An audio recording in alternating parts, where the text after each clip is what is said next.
A new year, new goals, new you, right? But let's face it, you've been here before. You say the same thing last year and all the years before that. 2020, 21, 22, 23, 24, and now 25. The harsh reality is 12 months later, 52 weeks to be precise, 365 days, 8,760 hours, 525,600 minutes, or 31,536 seconds later, most of us, nothing will change. Why? You will be where you've been, the same place as today, and even worse, maybe move backwards.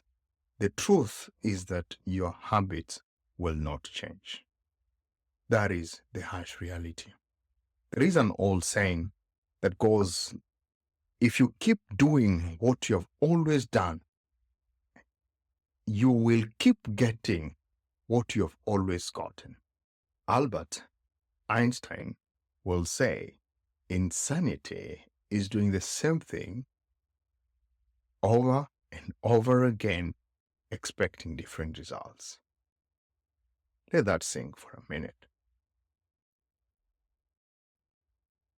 If you do the same thing you did in 2020, 21, 22, and 23, you're most likely gonna get the same results. But there is a tendency to believe that I will get different results by doing the same thing. Statistics say that 92% of individuals who did set some great goals, they will likely not fulfill any of those goals. 92%. Now, if you want to join them, that's fine. But if you want to avoid joining that group of individuals, then, my friend, you'll have to rethink your ways. I must submit unto you that this year, you must do something you've never done before. I want to share with you 4 steps to accomplish something completely new this year that will alter your perspective and strategy and enable you achieve your goals. First step, first thing that you must do is you should forget your New Year resolutions and start over again. Crazy, right? But hear me out for a minute. When it comes to achieving the dreams we all carry in our minds, few things are as powerful, but at the same time misunderstood as goal setting.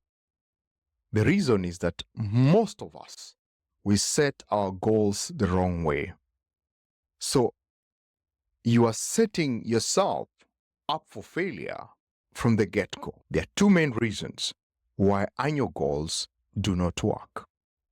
First of all, if you have chosen that the year is your optimum time to accomplish all your objectives, then an annual time frame is excessively lengthy and honestly useless.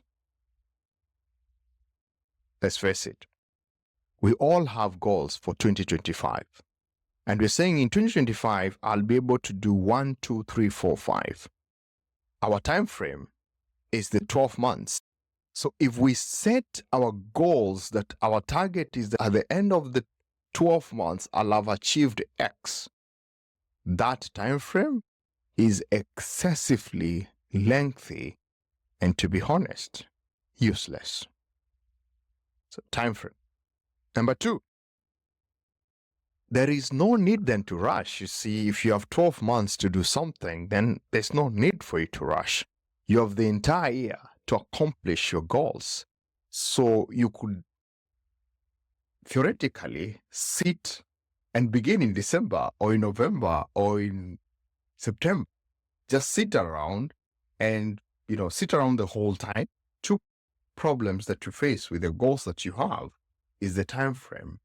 And because you've given yourself 12 months to achieve these goals, then the second problem kicks in, which is you are not in any rush.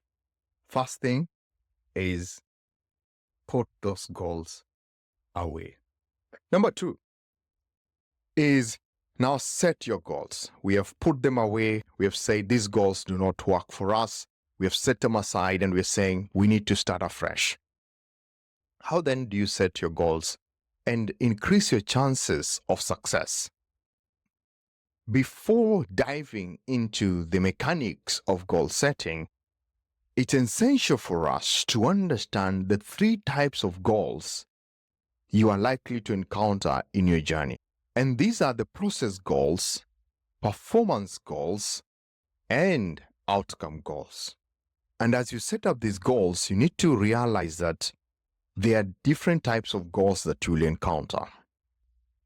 It's important for you to understand them. Now we are setting goals, new goals.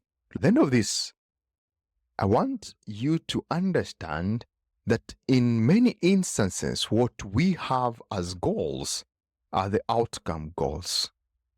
We forget the process goals and performance goals. The process goals, these are the daily routine habits, the daily things that you do that add up. For instance, if you are training for a marathon, a process goal could be either running a specific number of miles every week. You could say, I'll do 5 miles every week, or I'll do 3 kilometers every week, or daily, or something like that. That is a process goal. Actions are directly within your control, setting the foundation for your success. So, do you have the process goals? Now, performance goals are used to measure progress towards the end goal. These are goals that are set aside and basically they measure progress. How are you doing? These daily habits, the process goals, how are they building up to achieve something so that you are on track to achieving the end goal? These concentrate on the specific actions or behaviors that you need to achieve the outcome. While they are harder to control, that is true, due to the varying results, like achieving a particular weight loss each week, they help bridge the gap between consistent habits and significant achievements. There are two things here that are important. And this is that the performance goals bridge the gap between consistent habits and significant achievements. Between consistency and achieving your goals, there is a gap, and that gap is measured and tracked using performance goals. So achieving performance goals really helps you increase the likelihood of achieving the desired outcomes. Outcome goals are the final objectives, the ultimate desired outcomes or achievements. And this is where we focus mainly. If you look at your goals, you realize that you have outcome goals. You have left out process goals and performance goals. Now, there's a relationship between the performance goals and outcome goals. That performance goals support outcome goals. Outcome goals provide directions, the purpose for setting and pursuing performance goals. You see, you have a direction where you're going, and that is the goal that you have at the end of the day. And therefore, outcome goals provide that direction. Outcome goals provide that clear direction and purpose for setting and pursuing performance goals. Now, you'll agree with me when I said you need to start afresh. Why? Most of us, what we have are outcome goals.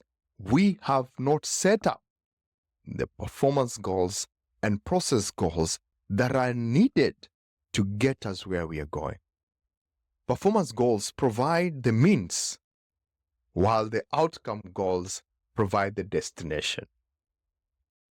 The outcome goals provide the destination, that this is where I'm going.